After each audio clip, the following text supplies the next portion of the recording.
Church of San Esteban, Mazuela.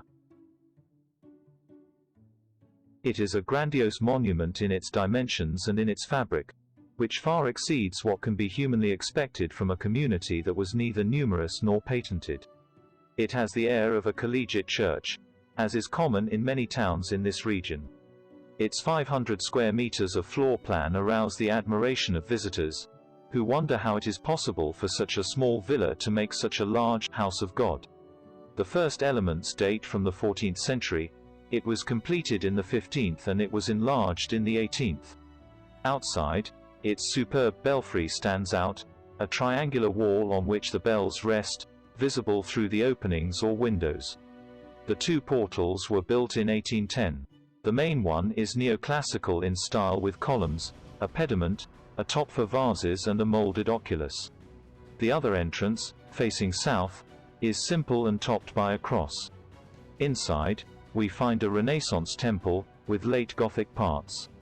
It consists of 3 naves, divided by cylindrical columns and decorated with pointed arches and starry vaults. The nave of the epistle is later, since it was built in 1810. In addition to the altarpieces, we can see a stone pulpit with geometric reliefs. Of notable importance is the staircase that leads us up to the choir, attributed to Juan de Vallejo, as well as its parapet or balustrade. In the baptistry we found a font without special works, and a tomb of a clergyman with a recumbent statue, 16th century. The Esse Christi was built in 1794 and a beautiful walnut chest of drawers was placed in it. Main altarpiece. It offers a wide and exceptional catechesis embodied in wood on basic points of the faith. It was arranged by Simon de Bueris in 1583 and executed by him and his brother Pedro in 1603. Its grandiose dimensions, its images and reliefs are magnificent works of art and theology that deserve careful contemplation. It consists of 5 vertical streets and 5 horizontal bodies. The first body, the so-called bank, contains bas-reliefs of the Last Supper, the prayer in the garden, the kiss of Judas and the ascent to Calvary.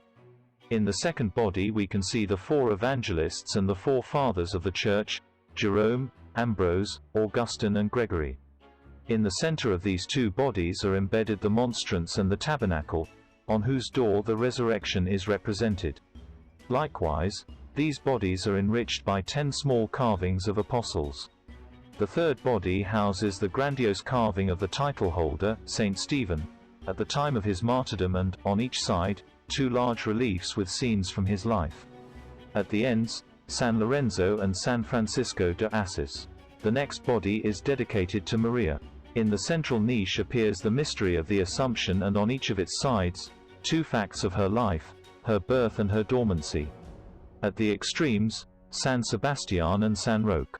The altarpiece is crowned by a Calvary and various carvings, the Church, the Synagogue and the Virtues.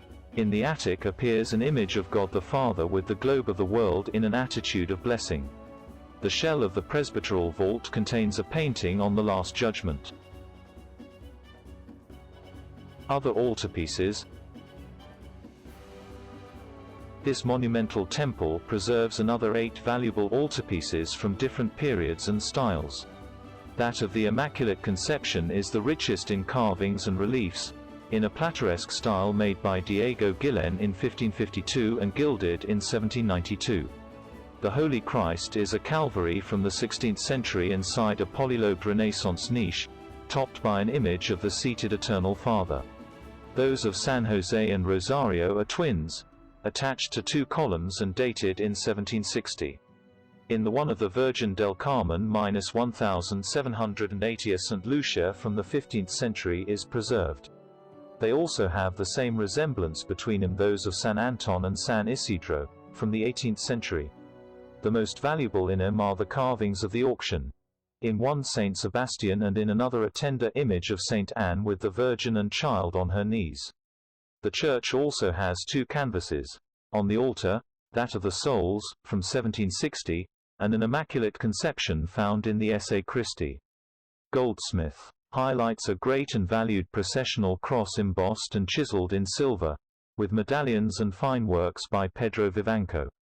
From this same silversmith there is a set of cruets and a chalice embossed and chiseled with cabochons and a lobed foot with a legend.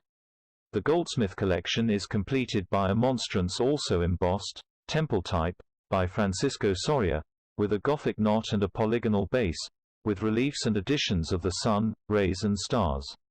All these pieces come from the 16th century, and it is very likely that the goldsmiths belonged to the school of silversmiths that existed in that golden century in Santa Maria del Campo. This town, with about 50 inhabitants, is located in a small valley defended from the north wind by the hills of La Muela and Las Pavas del Castillo. It is located in the center of Campo de Muno, and the small river Cogolitos borders the town center in its east orientation. The occupation of the neighbors is focused on agriculture.